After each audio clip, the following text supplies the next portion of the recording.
Hey guys, it's Deconic, and in this video I want to do a little showcase on the build I have been working on for the past week, the Spectre. Before we get into the meat and bones of the Spectre, or I guess in the case of Spectres, lack thereof, question mark, I want to put a little disclaimer that this build is still a work in progress, and as I am going to be traveling for the next couple weeks, there won't be updates for it until I get back. That said, I have put a lot of time, thought, planning, and playtesting into this version. So if you plan on giving it a go or just using it as a framework and adjusting your playstyle, you're in good hands. The latter of which being how I always recommend build guides should be used in general, because it is typically made for a wider audience. So if you want it more offensive or more defensive, you can adjust it accordingly. Hopefully by the time I get back, PoE would have the Spectres updated and I can play around in there. As a side note, if the changes I make once I get back and PoE gets its updates are drastic enough, I might consider making a new video to explain further. While I'm on the topic, I also want to point out that this is a for fun build. You can use it to clear T16s, do for whatever strategy you want. However, this is not a giga juicer Affliction build because the Affliction mobs have insane damage reductions. For that, I suspect the Hydras are not the best Spectres for it, and the same thing with the Needle Horrors. The other Spectres that show good potential, like the what was it? The snake one, the Perfect Serpent thing, Warrior, whatever. That one with with GMP and greater volley, right? Yeah. Doing something like that on a poison setup with Covenant might be more juicer friendly, but I personally like the whole point of this build was not to go yet another poison minion build, because every build is a poison minion build. The strongest builds, so not, I guess not every build, but most of the strongest builds are poison minions, and I just didn't want to go along that same route. I wanted to do something different, hence why we use impale and why we also use a lot of cold damage in the rest of the build. As with other videos, I'm going to try my best to make it as beginner friendly as I can, going in depth in my explanations. So stick around, newer players and veterans alike, because there might just be a thing or two you can pick up. So what is the Spectromancer? The Spectromancer is a minion build that relies on raised Spectre skill gem as its main source of damage, but also uses a total of 60 minions, so you never really feel lonely walking across the shores of Rayclast. Raise Spectre is a skill that lets you raise enemy monsters to fight for you. However, unlike raise zombies, these Spectres retain some or all of their movesets that they had as monsters. To use it, simply hover over a corpse you want to raise, hold the A key to highlight the mob, and you would see the name at the top of the screen, and then cast it while holding A to raise the Spectre. The Spectres of choice that we're going to be using are from the Affliction League mechanics, so keep that in mind in case you're watching this video some other league later, sometime in the future. It may no longer be possible to run this build. However, I would keep an eye out on using a Spectre like the Primal Crush Claw, which is already in the core game, as a potential substitute. I haven't tested this out, but it's worth noting. While this build was not made to be a league starter, it can be league started by going SRS until your first few Chaos Orbs, and after which you can start getting your hands on some of the cheaper Spectre choices that we use until you have enough currency to upgrade your gear and eventually upgrade your Spectres. While we are on the topic of Spectres, you might be wondering why I haven't mentioned the name of the Spectre we are going to be using for this build. This is because we actually use multiple different Spectres and combinations of Spectres depending on what stage of the game we are in. From level 28, when you get access to the raised Spectre gem and until you get a lot more currency under your belt, you want to be using as many perfect needle horror Spectres as you can. These Spectres rain arrows on enemies with no cooldown. This spammable skill is what makes them so good for leveling, essentially turning you into an auto bomber using convocation to kill entire packs of enemies, similar to what you can expect from the Guardian Sentinel of Radiance to a lesser degree. From my testing, this skill, however, does not benefit from increased attack speed or faster projectile speed. So outside of stacking more needle horrors, there are many ways to scale the range hit frequency. So we're going to focus all our efforts on scaling the damage each hit does instead. And eventually we are going to be converting this scaling, which is currently going to be scaling from impale while you're leveling, to cold damage. And we're going to explain a bit more about what impale is later on. Once you get enough upgrades to have 6 Spectres without sacrificing your defensive or offensive layers, we are also going to be switching from the Perfect Needle Horrors to using a combination of Hydras and some utility Spectres, specifically the Perfect Guardian Turtle and the Perfect Warlord. At this stage, the Hydras will start shredding screens at the time of enemies with a lot of damage. However, GGG balanced these Spectres by making it so they are very squishy and have even less health than zombies, which are notorious for being difficult to keep alive. For even more context, zombies have nearly 5 times the HP Hydra has, so we need to have a game plan before we start using them, or we are just flushing currency down the toilet. So to keep the Hydras alive solo, we are going to be stacking so many defensive layers on them through auras and levels that they couldn't die even if they dropped their bow and ran straight through the enemy. We are going to be going more in depth in the aura section, but we are going to be using grace, determination, purity of elements, discipline, vitality, defiance, banner, haste, precision, hatred, and endurance charges, all affecting them simultaneously. Beefy, huh? I cannot stress how important it is that you do not rush the Spectre switch, as if you do, you will either experience a DPS reduction or you will find yourself losing Spectres, which you do not want. Next, we are going to be talking somewhat briefly about how to level the Spectromancer. So starting out, you want to use the Summon Raging Spirits as your main DPS skill, and you're going to want to link it to melee splash and minion damage. Once you hit level 28, which should be round about middle of Act 3, you can start using your Ray Spectre as either a secondary damage support with a perfect needle horror, or as a support Spectre, which for that, you're going to want to pick up a Stygian Silverback from Act 2. We're also going to be rushing the Death Attunement node on the skill tree so we can have 1 additional Spectre. Once allocated, you definitely want to be using 2 Needle Horrors, as they will allow you to barely use SRS unless it's on bosses or beefy rares. We are going to be linking our Ray Spectre as specifically as the damage version to an impale support and minion damage gem, and once you get your 4th link, you're going to add a brutality on that. Alongside this, we are also going to be running Dread Banner, and we're linking that to a generosity support to get our Spectre's impale chance as high as we can, as early as we can. On that note, what exactly is impale? When a hit impales, 10% of its pre-mitigation damage is stored and then replayed for the next 5 hits the enemy takes. This means after 5 hits, our Spectres will be replaying 10% of the last 5 impale hits, which is essentially 50% more damage multiplier, assuming they all dealt the exact same damage. Your next main power spike is going to come once your gem hits level 13, as this will get you access to another Spectre, bringing your total count to 3. After this, your goal becomes to start incorporating Energy Shield into your build through as many Energy Shield gear pieces as you can find. Aim to have as much Energy Shield as you will have reserved life once you can afford a Midnight Bargain Wand, which is at least 30% of your total health. You should also consider running Petrified Blood once you start using this wand, as this will allow you to not get one shot with your lower health pool. And side note for newer players, while you want to start scaling Energy Shield, max life is still important as it affects how easily you can get stunned by enemy hits.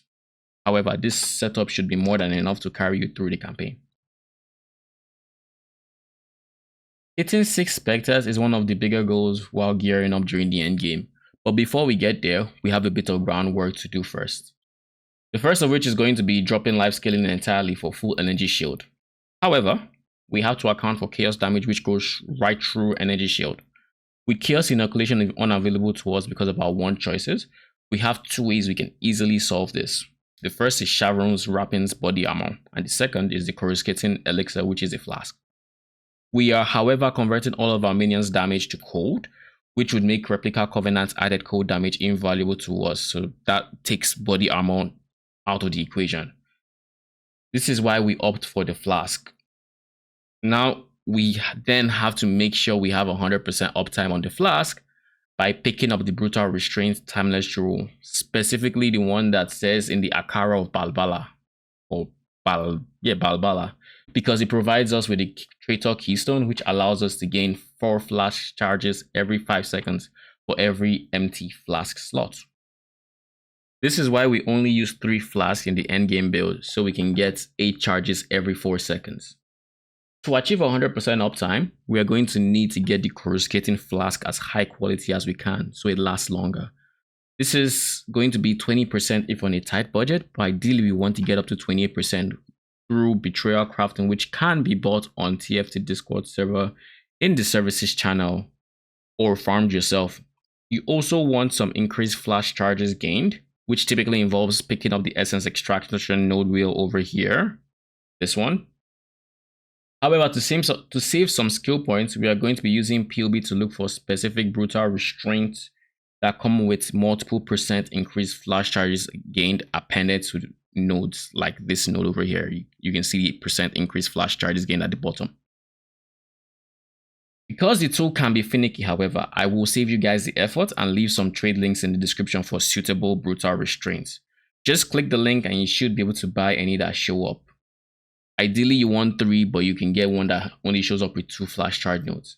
If you get one with only 2 flash charge nodes and you notice even a second of downtime on your flask in hideout, take as many nodes from the Essence Extraction wheel as you need. And a tip for newer players, you can benchcraft a mod to automatically use flasks when charges reach full. If you have done everything correctly up to this point, you should have 3 flasks with the coruscating elixir always being automatically used before its effect ends. At lower investments, however, dealing with dots can be awkward as it stops your energy shield regen from picking up like it usually does. And during these moments, you want to use Vowed Discipline, which makes your energy shield regen like there is no damage for its entire duration. Do keep in mind that if you are still taking damage after its effect, you're back to square one with it going down. Your last Necromancer Ascendancy, namely Essence Gluton, should help alleviate some of these concerns if you have corpses around or you have cast your offering recently. In higher budget versions, we are going to be picking up the Zealot Oaths Notable, this one, alongside the Perfect Warlord, which would turn his Vitality Life Regen into an Energy Shield Regen, which does not go away even if we take damage. We are also going to buy a Forbidden Flesh and Flame for Vowed Bastion, which gives us a ton of Energy Shield Regen and gives us Stun Immunity. And on the note of Stun Immunity, you want to always have some mitigation until Vowed Bastion. And the best sources of this include the Brine King Pantheon, which prevents you from getting stun locked, paired with Energy Shield Mastery, which makes stuns based on 60% of Energy Shield instead of life, which we are currently not scaling. We can also opt for a High Road Immutable Force Jewel. This makes it so we can ignore stuns because we recover from them so quick, we don't notice them at all. But then this takes up a jewel socket, which they are quite valuable as a Spectre Master, as we love any source of flat minion damage we can get. Side notes, however, we want to pick up the node that makes light radius based on energy shield. I think we pick it up here. If you do not pick this up, some maps are going to become very dark very quick. And also be very careful of elemental reflect maps, as your hydras, when you do switch into them, will shred themselves so fast you wonder if you came into the map alone. I also want to quickly highlight to newer players where we are going to be getting all our 6 Spectres from to avoid any confusion. We are going to be getting a Spectre from the Race Spectre gem at level 1, level 13, and level 25. We get our 4th Spectre from the tree through the Death Attunement node. And Spectres 5 and 6 are going to be from dual wielding the Midnight Bargain, which both give 1+1 to maximum number of Spectres. Side note, we can get to level 25 raise Spectre by using an Empower level 3, which provides 2 levels, an amulet with +1 all skill gems, and a bone helmet with +1 all minion skill gems. You can also get a level from a level 5 awakened minion damage, so you can play around with these combinations as best as you can. Just make sure you get to level 25 for that extra Spectre. Lastly, we're going to be talking about auras. To fit in as many as I mentioned earlier, we're going to need to pick all the mana reservation nodes from the sovereignty wheel over here, as well as charisma anoint our amulets, which should also provide us with more mana reservation efficiency. And in the late game, we're going to be using charms, which would also provide even more mana reservation efficiency. And if we can, we might consider swapping out convocation for someone's scatterbots if you're able to get enough reservation efficiency. Then we are also going to be using 2 of our 6 specters as supports. For this role, I recommend the Perfect Guardian Turtle, which provides around a level 29, I believe. Yeah, a level 29 determination in flat armor. However, take note, it does have a lower percent armor modifier than a level 29 determination would have. It has around 30%, while the determination gem would typically have 54%. If you do not want to run this, you can also run Grace as your Spectre. The Perfect Primal Thunderbird, I believe, is what the Grace bird is called. I picked Determination Spectre because we have extra green socket in our gloves that we can't have as any other color except green, because if we did that, then it would be converted to a different element thanks to how we actually achieve conversion, being the Triad's Grip. Anyways, back to what we were saying. The first Spectre being the Perfect Guardian Turtle. And for the second support, I highly recommend the Perfect Warlord. This Spectre provides so much value, it's no wonder he is the most expensive of the bunch, currently priced at about 100 chaos. This one Spectre is going to provide a vitality aura of about level 30, with a raised Spectre gem of level 28, as well as a permanent 3 endurance charge buff for you and all your minions. And what endurance charges do is they provide 4% physical damage reduction, as well as a 4% elemental resistance per charge. Now, with this combined with the determination from your turtle, combined with the armor we pick up from our tree, is going to put us in a state where we basically have 90% physical damage reduction at all times. Really big for us and for our Hydras. We also equip our Animate Guardian with Guardian's Blessing, and we're going to run Purity of Elements on the Animate Guardian, so we have ailment immunity and even more resistances to alleviate some of the concerns on our gear from resistances. On a side note, we discussed Animate Guardian gearing for Guardian's Blessing in the previous video, so if you need a refresher on the pieces to get, you can either go to that video, or you can go into the item section and just click AG to find out what gear I put on the Animate Guardian. What else was I saying? Yes, auras. Now we use Purity of Elements for the Guardian. Then we are going to run Grace on our mana, on our reservation. This provides us with chance to evade attacks. We're going to be running Haste, which gives us attack, move speed, and cast speed to ourselves and our allies. Precision, which provides accuracy and crit chance to our minions. Defiance Banner for some more extra armor and evasion. We're going to be running Discipline for bigger energy shield and faster recharge. And we are also going to have a Hatred Aura on the Perfect Hydra for extra cold damage. Now, for a bonus tip, if you stuck around for this long, you only need one Perfect Hydra for the aura. Regular Hydras have the exact same stats and abilities as a Perfect Hydra, with the exception of the aura. However, they are like 5 times the price. A regular Hydra is going for about 15 chaos, while a Perfect Hydra is going for about 70 right now. So just make sure all you need is one Perfect Hydra, and then you just get 3 regular Hydras to fill up the rest of your DPS Spectres. This video ended up taking longer than expected to explain all the intricacies of the build. However, I believed it was unnecessary. But let me know down in the description if y'all like the depth I go into in my explanations, or if you'd prefer if I kept the video short and sweet. Also, if you have any questions, feel free to leave them down below or in my server. I will be keeping an eye on both and answering as much as I can, holiday or not. Thanks for watching, and I'll catch you all in the next one. See ya.